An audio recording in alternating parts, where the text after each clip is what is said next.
बिहार किसका powered by नोवा शुद्ध देसी घी। जब जब खाए दिल खुश हो जाए, सदियों का नोवा शुद्ध देसी घी, सपना स्वस्थ भारत का।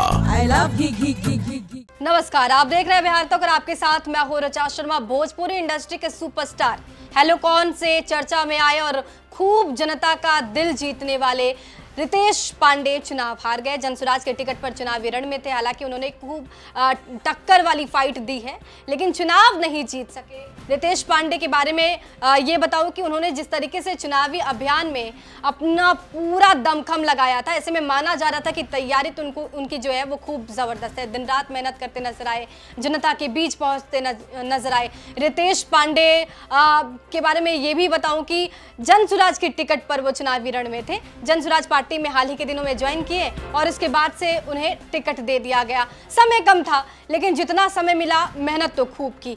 आप करगहर सीट पर गए थे, जमीनी हकीकत आपको मालूम है। गौरव हमारे साथ है। गौरव, रितेश पांडे का हारना, सबसे पहले तो ये बताइए कि आपको क्या लगता है क्यों हारे रितेश पांडे? देखिए, जब मैं इस कवरेज के बाद यहाँ पर ऑफिस पहुंचा था, जब मुझसे पूछा गया तो मैंने मुझे पहले ही दिन से ये पता था कि अभी जो है रितेश पांडे इस फील्ड के लिए बिल्कुल नए हैं। उसका कारण ये था कि वहाँ ऑलरेडी जो है जातिवार चुनाव होते हैं, जातिवार तरीके से वोट डलते हैं और सबसे ज़्यादा जो इफेक्ट कर रहे थे वहाँ पर वशिष्ठ सिंह कर रहे थे और टक्कर जो है काफ़ी ज़्यादा उन नेताओं में थी जो लगातार जो है पारंपरिक रूप से चुनाव लड़ते आ रहे हैं। उनका खानदानी जो है वो चुनाव जो है पूरा लड़ता आ रहा है, एक तरह से राजनीति में या सामाजिक सेवा में था।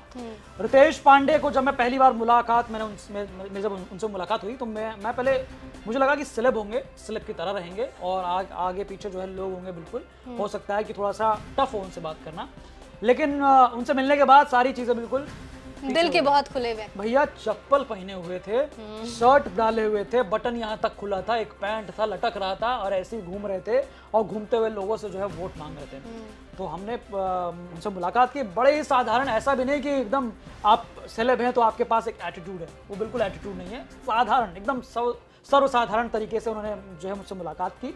हालांकि जो उनका जो चुनाव प्रचार था उसमें, क्योंकि वो सेलेब हैं इसीलिए काफ़ी भीड़ उनके भी काफिले में आती थी, लेकिन आप देखिए कि जाति ज़्यादा जो है हावी होती है। लगातार जो कैडर वोट होते हैं पार्टी के, वो जो है जुड़े होते हैं, उनको तोड़ पाना बहुत मुश्किल होता है। अच्छा, अगर आप ये भी लगता है कि अगर वो किसी दूसरे दल में होते, बीजेपी में होते, तो शायद चुनाव जीतने के चांसेस बढ़ जाते?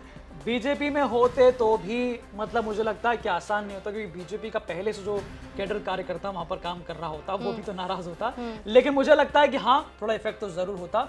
लेकिन जो जनसुराज जब एक आइडिया लेकर प्रशांत किशोर आए, उन्होंने सबको जो है इफेक्ट डाला कि किस प्रकार से वो बदलाव करेंगे। चर्चा में तो आ गए प्रशांत किशोर। लेकिन आज के नतीजे देखने के बाद ऋचा, हम तो खुद हैरान थे कि जनसुराज एक सीट भी नहीं। बिल्कुल, हैरानी की बात है कि इतना ज्यादा जो है डाउनफॉल हो पाएगा।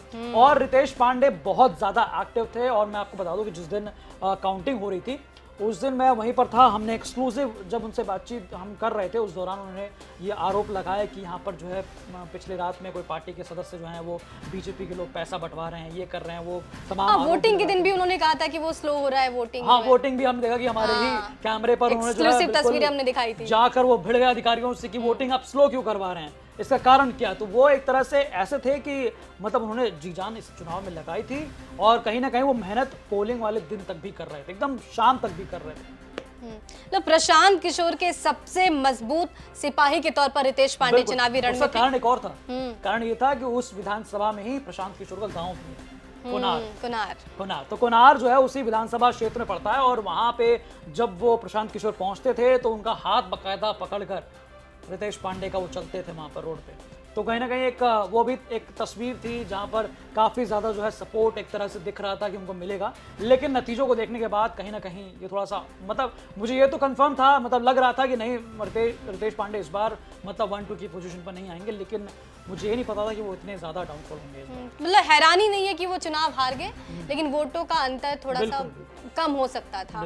खैर, रितेश पांडे चुनाव हार गए हैं, करगहर सीट से चुनाव लड़ रहे थे। आपको इस पूरे मुद्दे पे क्या कुछ कहना, कमेंट बॉक्स में जरूर लिखिएगा। बने रहिए हमारे साथ और देखते रहिए बिहार तक।